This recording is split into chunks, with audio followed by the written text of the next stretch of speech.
النهاردة خلينا نتكلم شوية عن موضوع في الرياضيات.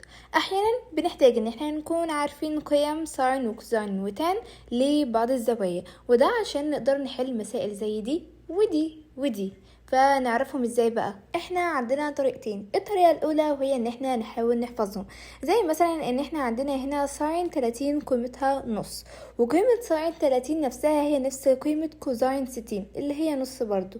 اما بالنسبة لكوزاين 30 فهي قيمتها جذر 3 على 2 اللي هي نفسها قيمة الساين لل60 اللي هي برضو جذر 3 على 2. فاحنا كده عندنا الساين 30 هتساوي نص، وكوزاين 30 هتساوي جذر 3 على 2. طب والساين 60، ساين 60 هي نفسها قيمة كوزاين 30 يبقى جذر 3 على 2، والكوزاين بتاع 60 بقى هي نفسها قيمة ساين 30 فهتبقى قيمتها نص. طب والتان بقى هنجيبها ازاي؟ ممكن ان احنا نقسم قيمة الساين على الكوزاين، او ان احنا نحفظ يعني ان تان 30 هتساوي جذر 3 على 3، والتان بتاعة 60 هتساوي جذر 3. اما بالنسبة للزاوية 45 فهي احسن حاجة. عندنا الساين والكوزاين بتوع ال45 هما نفس القيمة، فهتبقى الساين 45 والكوزاين 45 جذر 2 على 2. اما بالنسبة للتان بتاعتها فهي 1. يبقى كده معانا اول طريقة، وان احنا عندنا الساين 30 هتساوي نص، وكوزاين 60 هتساوي نص، وكوزاين ال30 هتساوي جذر 3 على 2، والساين بتاعت 60 جذر 3 على 2. اما بالنسبة للتان بتاع 30 جذر 3 على 3، والتان بتاعت 60 هتكون جذر 3، والساين والكوزاين ل45 جذر 2 على 2، والتان 1. ده اول حاجة معانا. الطريقة التانية اللي ممكن يعني يكون محدش بيحب يحفظ، فهي انك تفتح ايدك كده وبعد كده تقسمها لزوايا. هنا عندنا 0 وهنا 30 وهنا 45 وهنا 60 وهنا 90. علشان نجيب قيمة الساين لأي زاوية فاحنا هنقول جذر عدد الأصابع تحت الزاوية على 2. يعني مثلا عندنا هنا ساين 60 بكام؟ هنا عدد الصوابع تحت الزاوية 3، يبقى عندنا جذر 3 على 2. طب الكوزاين هجيبها ازاي انا بالطريقة دي؟ هنقول جذر عدد الأصابع فوق الزاوية على 2. يعني مثلا عندنا عايزين نجيب هنا كوزاين 60، هنا هتكون جذر 1 على 2 اللي هي هتبقى 1 على 2. طب والتان بقى هنجيبها ازاي؟ يا اما برضو ممكن تقسموا قيمة الساين على الكوزاين، او ان احنا نقول جذر عدد الصوابع تحت الزاوية على جذر عدد الصوابع فوق الزاوية. زي مثلا عندنا هنا تان 60 جذر 3 على جذر 1 اللي هي هتبقى في الاخر جذر 3.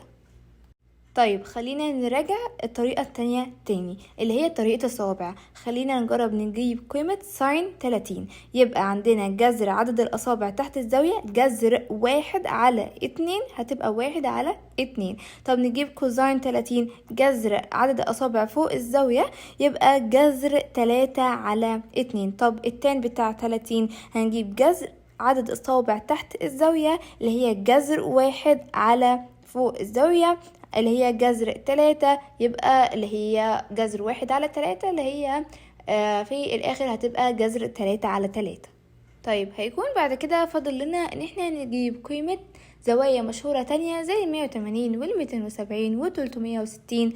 هنجيب قيمتهم ازاي؟ طيب خلينا نرسم في المستوى الإحداثي دايرة كده نص قطرها 1، وبعد كده نيجي نشوف الزوايا. احنا عندنا هنا قيمة الزاوية هنا 0، هنا 90، هنا 180، وهنا 270، وهنا برضو 360. وبعد كده هنحدد نقاط التقاطع بتاعها مع الاكس والواي. عندنا النقطة دي هتبقى 1 و0، اما دي هتكون 0 و1، اما دي هتكون -1 و0، اما دي هتكون 0 وسالب 1. وخلينا نحط في دماغنا ان قيمة اكس هي نفسها قيمة الكوزاين بتاع الزاوية، وقيمة الواي هي قيمة الساين بتاع الزاوية.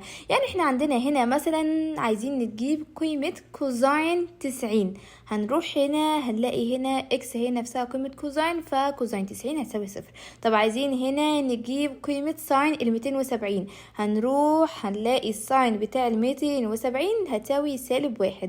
طب التان بقى هنجيبها ازاي؟ ازاي؟ هنقسم الساين على الكوزاين على طول. عايزين مثلا نجيب التان بتاع زاوية صفر، هنجيب الساين بتاعها اللي هو صفر على الكوزاين اللي هو واحد، هتكون صفر على واحد هتساوي صفر. بس احيانا ممكن يقابلنا مسائل يطلب مننا ساين باي او ساين 2 باي. طب دي هنجيبها ازاي؟ احنا عندنا وحدة تانية برضو بنستخدمها لقياس الزوايا وهي الراديان. فعندنا الدايرة كاملة هتساوي 2 باي راديان. طب والنص دايرة هتبقى باي راديان. طيب والربع هتكون باي على 2، والتلات ارباع بتاع الدايرة هتبقى 1.5 باي راديان. فاحنا عندنا دلوقتي لما يطلب مننا مثلا ساين باي، ساين باي، الباي دي اللي هي نص دايرة، نص دايرة نص 360 180. يبقى احنا كده هنروح نجيب الساين بتاع 180، يبقى هتساوي كام؟ صفر. طيب يبقى احنا كده النهاردة اتكلمنا ازاي نعرف قيمة الزوايا المشهورة بالحفظ او حتى بطريقة الصوابع، وازاي نعرف بقية الزوايا باستخدام دائرة الوحدة. طيب خلينا نحل شوية الاسئلة دي. عندنا هنا ساين 30، ساين 30 احنا بجد حاطين في دماغنا ان هي بنص، او لو اللي مش عايز يحفظ فاحنا ممكن نقول اللي هي بتاعة جذر عدد الاصابع تحت الزاوية اللي هي 1 جذر 1 على 2 اللي هي نص برضو. طيب عايزين نجيب قيمة كوزاين 270. هنروح للدايرة، بعد كده نشوف 270 هتكون تحت، وبعد كده هتكون القيمة بتاعتها صفر وسالب 1، وعندنا الكوزاين أول قيمة اللي هي بتاعة الإكس هتبقى تكون تساوي صفر. طيب وخلينا كده نجرب نجيب التان بتاعت 2 باي.